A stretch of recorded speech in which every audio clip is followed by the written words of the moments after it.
ඔබ මේකේ කොහේ හරි ඉන්නවා. ඔබ මේකේ ඕනෑම තැනක ඉන්න පුළුවන්. ඔබ කුමක් සඳහාද ඉන්නේ කියලා ඔබ දන්නේ නැහැ. කාටවත් තේරෙන්නේ නැහැ. ඇත්තටම මොකක්ද මේක? නිමක් නැති විශ්වයක එක පුංචි ස්ථානයක පාවෙන අමුතු ශාස්ත්‍රීය තෙත පාෂාණයක්. මේ පාෂාණය ඔබට ජීවය ලබා දෙනවා. එහි කබොල මත ජීවත් වීමට අවශ්‍ය සියල්ල යම් කාලයක් සඳහා ඔබට ලබා දෙනවා.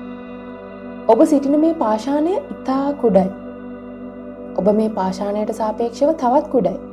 ඔබ මේ හිතාගත නොහැකි විභව ශුන්‍යතාවය තුලත් සිහියෙන් හැඟීම් සහ චින්තනය හසුරවනවා. ඔබට කරන්න පුළුවන් එකම සැබෑ වැරැද්ද තමයි මේක නොදැනීම. නැත්නම් සිහියෙන් නොසිටීම. ඔබ ජීවිතයේ නරකම අවස්ථාවට යනවා වෙන්න පුළුවන්. නමුත් මේ පාෂාණය මත අනෙක් හැම දෙයක්ම වගේම ඔබ තවමත් ඉදිරියට පවතිනවා. ඒ නිසා ඔබ මුහුණ දෙන නරකම අවස්ථාවත් මේ පාෂාණයට සාපේක්ෂව ඉතා කුඩයි.